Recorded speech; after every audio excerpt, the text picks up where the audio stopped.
He may not be 100 years old, but Joe has played like a veteran since he stepped on the football field, and so I think it only makes sense for him to be the captain. 3rd and goal for Burrow.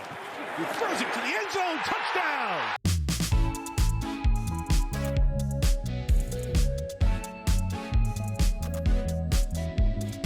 Captain America is a great leader, and a selfless man that will go into any battle no matter how the odds are stacked against him.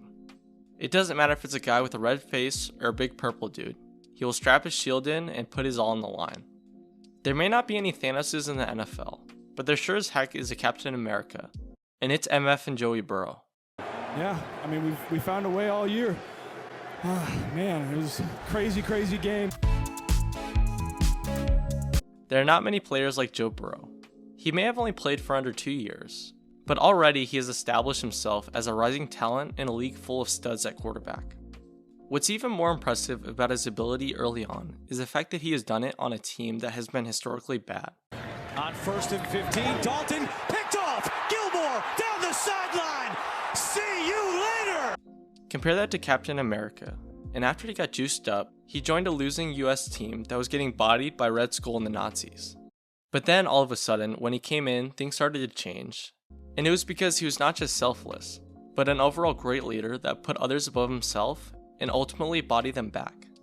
When you look in the NFL, there are a ton of players who have rejuvenated franchises in the mud, like Josh Allen, Justin Herbert, and now it's looking like Jalen Hurts. But I think Joe is really in his own world. Cincinnati has been historically bad from top to bottom for quite a while, as they hadn't won a playoff game, not a Super Bowl, but a playoff game in over 30 years. The only other guy who has led a team like that is Josh Allen.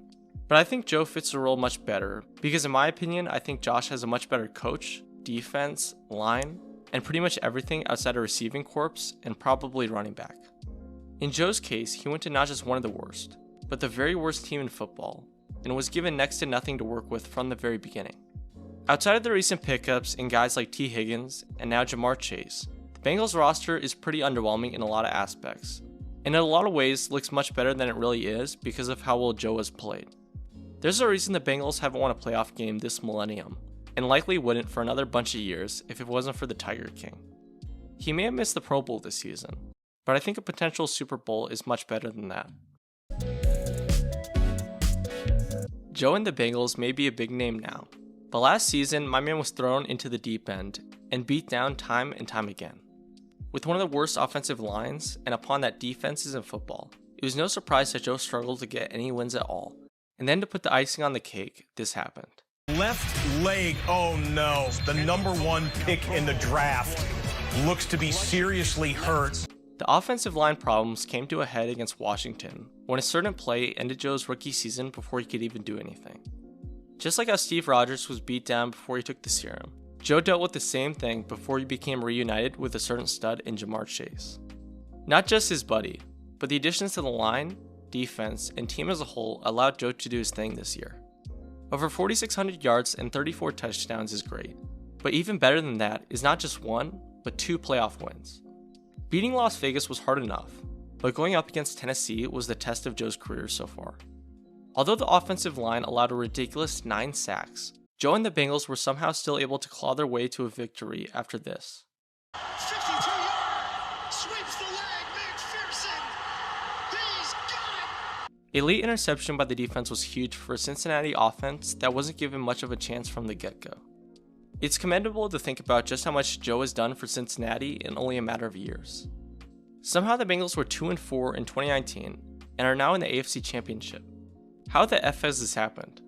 Well, a certain 1-2 punch in Joe Burrow and Jamar Chase has created one of the best duos in the league. Typically it takes quarterbacks and receivers a few years to get used to each other, but since the two played together at LSU, they were on point from the very beginning. Quite literally, when they are both on the football field, they are next to impossible to stop. I mean, just take the very end of the Bengals game in Tennessee, and with 20 seconds left, the Bengals had to go like 20-something yards. And although the Titans knew exactly who the ball was going to, they still couldn't stop it. What makes them that much more difficult to stop is the fact that they have great depth with guys like T. Higgins, Joe Mixon, Tyler Boyd, and honestly CJ Uzomah being stars in their own right. The difference between them and Jamar is the fact that my man can do pretty much anything, and then do it again. Good blocking on the screws. Chase Found the, oh, there he goes! Him and Joe are legitimately like Captain America and Bucky, considering they're underdogs who always seem to get the job done no matter what's in front of them. But in this case, Jamar is his own hero, and so I think the not mean version of the Winter Soldier is a better fit for the stud. Anyways, all of this is a long-winded way of saying that the two, along with all the depth all across the offense, form one of the best units in the league. Since they are going up against one of the best teams in football, I have a feeling that they're going to need every little bit that they can give. But honestly, I think they have a shot to make the Super Bowl. The fact that the Bengals and Super Bowl are in the same universe is wild to think about, considering how awful they've been. But I think it's more of a compliment to how well Joe has turned around a historically bad franchise to mold them into contenders.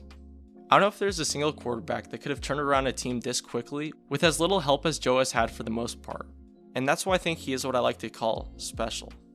Not just good or great, but special.